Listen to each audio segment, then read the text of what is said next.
Right, testingin na natin yung birada. Alang, biradahin mo daw. Biradahin natin. Kaliwat kanan. Ng iba. Yan, adjust ko na yung Fitman arm. Kaliwa muna, kaliwa. Sagad mo.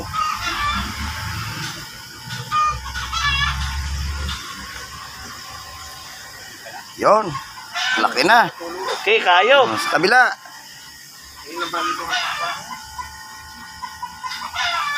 Hello.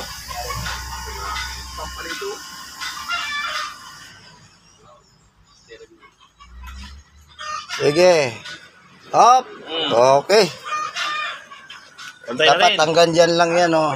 Na di magsagad. Para di kainin yung gulong ng drag link. Lagay tayo ng stopper dito. May stopper kaso hindi naka-adjust, so i-adjust ko yung stopper.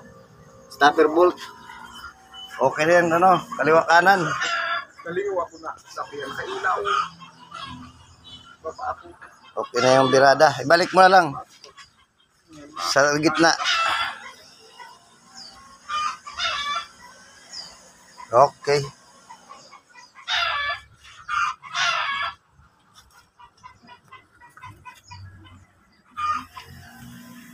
Ayos ito. Ilagay na natin yung bolt.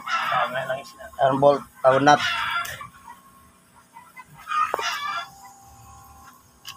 Yung nut. Ah. Tingin lang yung trabaho dito eh. Iba ko. Pauli na yan kami. So, nakuha na ang tamang adjust. Naman niya, baka doon na lang. Dati, walang birada sa kaliwa, puro kanan. So, ngayon, in-adjust ko yung Fitman arm. Nakakanan, ulit na ito. So, timbang na yan, kaliwat kanan na yung birada. Parehas na malaki. Kasi pinalitan nila ng surplus na gearbox. Ngayon, basta lang kinabit ito.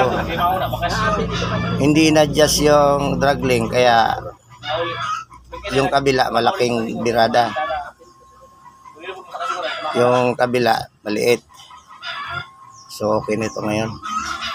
Imbis na nagkakaroon na kami sa pag.